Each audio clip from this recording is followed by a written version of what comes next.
Nigeria has signed a $105 million agreement with the United Nations International Fund for Agricultural Development in support of growth in the sector.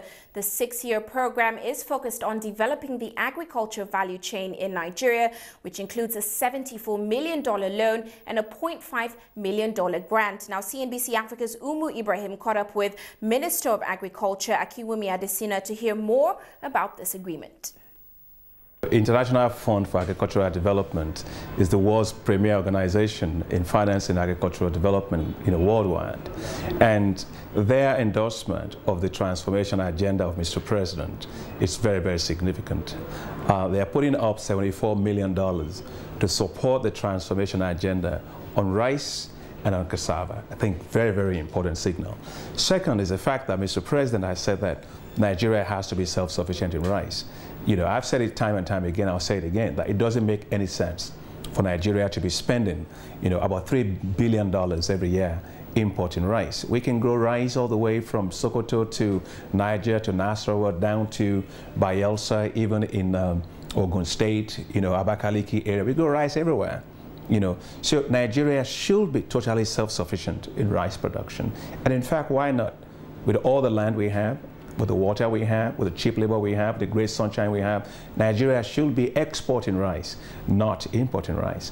So this particular support from IFAD is segmented into two. It will support us in an accelerated program for rice production to be able to meet our domestic import substitution targets to become self-sufficient in rice by 2015. Now that also in conjunction with the work on cassava. Nigeria is the largest cassava producing country in the world, 40 million metric tons per year, but we're not adding value to it. But through this administration, we've shown that cassava, farmers can make a lot of money. Right now, we've started exporting, 1.1 million metric tons of dried cassava chips to China for the first time in our history. We're doing cassava starch. We're doing cassava for fructose. We're doing, cassava for ethanol. We're doing cassava, high-quality cassava flour for use in bread to substitute for the wheat we are importing. So we have shown that it's a business. So IFAD's support is an endorsement that the value chain approach that we're taking is the right way to grow. And that is because we must create jobs. And the best way to create jobs is to add value to what you produce. And that's why I'm excited about this support. Now, it sounds like huge contribution from the agriculture, sector to the GDP of Nigeria. And then we believe that the current administration believes in agriculture transformation agenda. But however, rural development and then food security is very crucial in any developing nation. Now, what strategies are in place, to see that Nigeria improves on rural development and food security? Well, let's take the case of food security. There is no country that can claim to be really independent if it does not feed itself, if it cannot feed itself. Because it means you put yourself and your population at the mercy of the markets. Look at this year, for example, with the worst drought in the United States, the worst drought in over 100 years. The price of wheat will shoot out of the roof, and we are a net importing country. It means that our own domestic food requirements are actually compromised by being heavily dependent on imports. Yet take cassava, for example. Cassava is fantastic, it's drought tolerant, it stabilizes your production, it stabilizes your food supply. That's why you find as a government, we are big on import substitution. Now, so the key first is assuring national food security.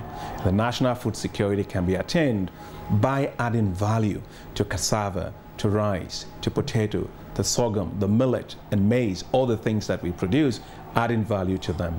Secondly is in terms of rural development.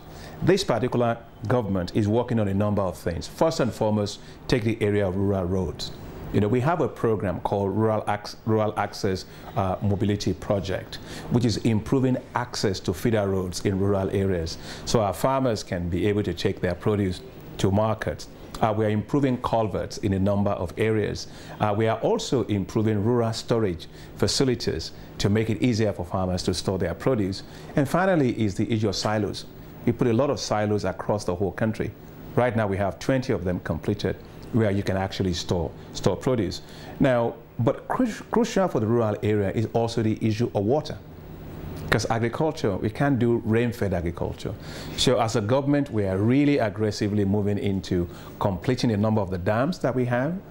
We have 200 dams. We are accelerating completion of some of them, improving the irrigation systems in many of these areas.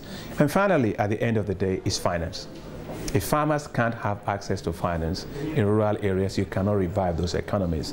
So we are working to lower the interest rate, to improve the access of farmers to finance, and building rural financial institutions, microfinance institutions, microfinance banks that can deliver affordable finance to farmers. Now, we believe with this agreement signed today, farmers, from 6 states in Nigeria are going to have access to finance. What plans are there in place for all the states in the country? Because 6 states out of 36 states is not quite much. Well, it's a support. It is not supposed to replace government. Government's own program is nationwide. We're working with all these states. But this particular facility is to support targeted intervention in 6 of those states, to take things to scale. But as a government, we are working with all of the states. If you take a look at some of what we are doing, it's even beyond that of budget. As a government, we don't believe that what is most important is just how much money government can give. I don't believe in that. I believe that you must be able to raise financing from the private sector. And in fact, we've done that.